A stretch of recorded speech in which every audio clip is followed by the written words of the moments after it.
Tonight, people in Minnesota are coming together to honor the victims in this week's massacre in Las Vegas. The candlelight vigil comes as we're learning some new details about the gunman. Authorities say that Stephen Paddock fired 200 rounds into the hallway when a security guard approached his hotel room. The local sheriff says Paddock planned to survive and escape, but he didn't say how. Tonight, the group Protect Minnesota hosted a candlelight vigil at the Plymouth Congregational Church in Minneapolis. It included quiet reflection, remarks from community members, and candles for the victims. Police have revised their injury count to under 500 people, with 150 of them still in the hospital tonight. 58 people lost their lives, including a man from Minnesota. 44-year-old Steve Berger was with friends celebrating his birthday at the concert in Las Vegas. The father of three lived in Shorewood and worked as a financial advisor. President Donald Trump visited Las Vegas today to meet with some of the injured and the first responders.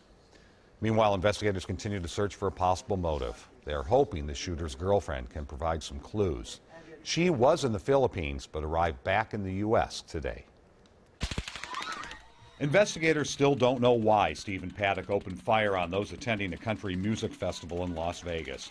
On Wednesday, the FBI interviewed his girlfriend, Mary Lou Danley. In a statement read by her lawyer, Danley said she knew nothing. He never said anything to me or took any action that I was aware of that I understood in any way to be a warning that something horrible like this was going to happen. Danley, who police are calling a person of interest, was in the Philippines when the attack happened Sunday night. She says Paddock sent her there a couple of weeks ago and wired her money to buy a house. Danley thought he was planning a breakup, not a massacre. It never occurred to me in any way whatsoever that he was planning violence against anyone. On Wednesday, President Trump visited the grieving city of Las Vegas. America is truly a nation in mourning. The president met with survivors of the shooting and with first responders.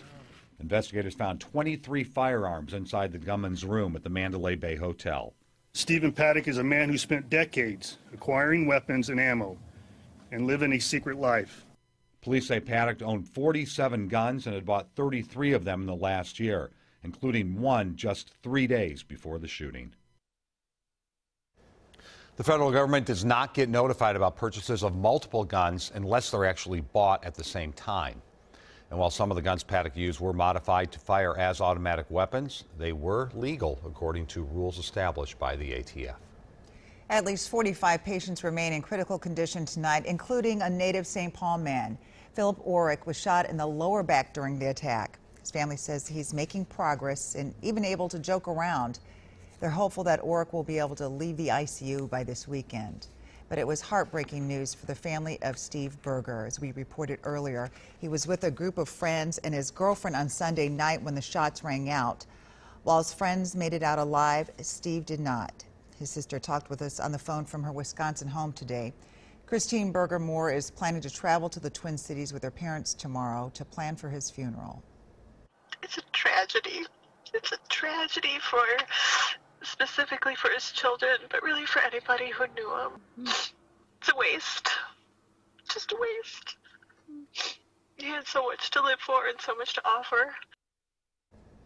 You can help the families affected by this massacre by making a donation to a victims fund. You can find that at WCCO.com/links.